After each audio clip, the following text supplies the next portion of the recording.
Well, welcome back to Storytime. Glad that you've joined us today. This week we're going to read the story of the Prodigal. It's one of our scriptures for this week in Summer Bible Challenge. But today's story is a modern day version of the Prodigal story you find in Luke 15. Hope you enjoy it. Why were they always at each other's throats? Bill felt as if he hardly knew his son any longer. Josh was demanding the money his mother had left him when she died. That money was for college, and Josh could only have it when he turned 18. Now he was 18, and he wanted it, but not for college. "It's mine, isn't it?" he shouted. "Of course it's yours," his father replied, "but it's college money, not play money." "I'm not going to play, Dad. I'm just going away." "Where and for what?" "Well, I don't know. I just want to get out." And so the arguments had gone on for weeks. It was only this morning that Bill had made his decision. Long before the sun came up, he went into Josh's room and sat beside the bed. He didn't know what time Josh had come in the night before, but the smell of beer suggested it hadn't been early. Josh hadn't even undressed. He was sleeping in his jeans. His father stared at his son's face for a long time. Years ago, when he would come in from business trips, he would pull a chair up beside the bed of his sleeping boy. He'd push back the mop of hair from Josh's forehead and touch the soft cheeks. Everything seemed so simple then. The biggest challenge was airing up a bicycle tire or catching a fly ball. Now the boy's airing, the weird haircut, the tattoo, it was as if his son lived in a different world, a world the father could not understand but feared. "We lost something, Josh," he said to his sleeping son. "Maybe we never had it. Maybe we buried it with your mom." Bill's hand was again on the forehead of his son. By the time Josh awoke, Bill knew what he had to do. "I'll give you the money," he told Josh at breakfast. "Get your things. I'll take you to the airport." Now, as they waited for the plane, Josh interrupted his thoughts. "Dad, they're boarding." The two walked toward the gate and stopped. "I guess I've got everything," Josh said quietly as he turned to his father. What Josh saw next he had never seen before, never expected. Tears. Though the father blinked and turned away as if to look out the window, Josh saw them. Josh plopped on the floor beside the bucket.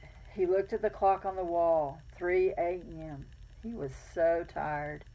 He'd cleaned the kitchen, washed the bathrooms, done several loads of laundry, and now he was mopping the bunk rooms. He reached to take a cigarette out of his shirt pocket, only to find the pocket empty. When you don't have money, you don't have cigarettes. With his back against the wall and his arms resting on his knees, he looked into the semi-darkness of the bunk room. Though he couldn't see their faces, he could hear their snoring. A room full of drifters and drunks. Some were running away, some were coming back, but all were dreaming of a better place. All were longing for home.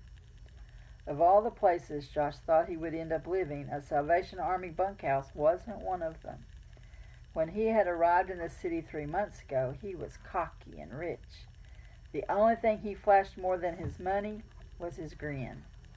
He bought a car, rented an apartment, got new clothes, had more friends than he could count. Then came the call from the bank. He was out of money. That night, a restaurant refused his credit card. He couldn't make the payments on the car, so the dealer took it back. He sold his stereo, pawned his jewelry, someone stole his backpack and wallet, and every day the circle of friends got smaller. Finally, he couldn't pay the rent, and they kicked him out. Josh spent the next week on the streets. The same streets where he had turned head with its style, he now turned heads because of its stink. That's when he heard about the shelter where you could sleep in exchange for 10 hours of work. "Hard to believe I've been in this place for a month," Josh said to himself as he sat on the floor. A month of dishes and trash cans and cleaning up vomit of people who drunk to make it to the bathroom. For just a moment, he allowed his thoughts to drift homeward. Memories of a warm bed, good meals, conversations on the porch. He thought of the farm. He thought of his father's workmen coming in at the end of the week to collect their pay. "Those guys have it better than I do," he sighed.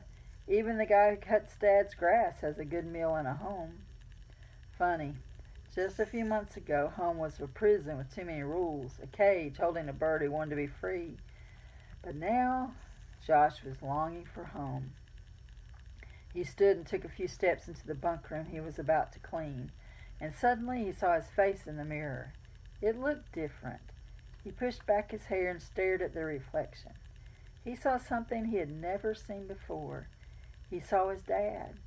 He had been told he looked like his father, but he couldn't see it. Tonight he did. Same chin, same nose, Dad. In his mind he saw his father again.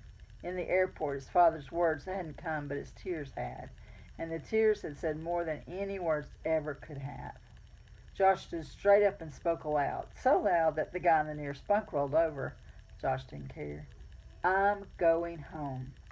He put down the mop and the bucket and walked out into the night. Hank sips the coffee in the styrofoam cup and sets it back on the dash. This is his favorite time of day, early morning, just as the gray sky gives way to gold. Like most truck drivers, he drives at night, but unlike most other drivers, Hank likes to stay on the road a few hours into the morning. Every sunrise is a miracle, he'd tell them as he would leave the truck stop. Who wants to miss a miracle? In his 30 years on the road, Hank had seen many sunrises, and most of them alone. This morning, however, he's about to have company. As he turns his truck onto the highway, he sees a hitchhiker, a young man in jeans and a tattered shirt. Hank doesn't often pick up riders, but something about this boy catches his eye. He pulls his rig over to the side of the road, and in the side mirror, he can see the boy running toward him. Hank leans over and opens the passenger door. Thanks for stopping. The hitchhiker is nearly out of breath. Going far? At least another 2 hours south. Well, that's all I need. The young man climbs into the truck. Well, where are you headed? Hank inquires. Home. Been gone long? When the boy turns to answer, Hank hears sorrow in his voice. Too long, sir, too long. Well, my name's Hank. Josh is mine, responds the boy. Hank looks at Josh's dirty clothes and weary eyes. Look like you could use a good night's rest and a meal. Yeah, I've kind of hit hard times, and before he knows it, Josh finds himself telling his story. When he finishes, he looks up into Hank's eyes, which are warm with compassion. Well, so you finally got hungry and decided to go home. Josh pauses a moment before he answers. No, it wasn't that. I mean, I could have handled the job, and I might have even gotten on my feet. Then what made you decide to go home, Josh? Well, the thought of what I did to my dad, I broke his heart, and I need to tell him I'm sorry. Are you going to stay home? Well, I don't know, Hank. I'm going to see if I might get work nearby, but I don't think Dad will want me under the same roof. Whoa, he says suddenly, this is where I get off. Hank doesn't slow down. No need, son. I'll take you right to your door. Hank guides the semi down the exit and onto the small road. Following Josh's instructions, he weaves in and out of farms and flatlands. Hank notices that Josh isn't saying much. The boy's staring at the floor of the truck. His hands are clenched between his knees. The seasoned driver places his hands on the boy's shoulder. Josh, it's going to be... What if he doesn't even let me in the gate? Josh interrupts. What if he doesn't let me tell him what happened? Josh, I'm a dad, and I know how dads feel. You've got to tell your father the truth and give him a chance to forgive you. Josh looks over at the driver and then watches his father's fields come into view. We're almost there. When they reach the house, Hank pulls the rig over to the side of the narrow road and stops. I'll wait here, he smiles. Just tell him the truth, Josh. Josh nods and takes a breath and opens the door. Thanks for the ride and thanks for the advice. Hank watches as the tall boy walks slowly down the path toward the house. Hank can tell that Josh is talking as he walks. He's rehearsing what he's going to say. He's only halfway to the house when at the top of the trail a figure appears.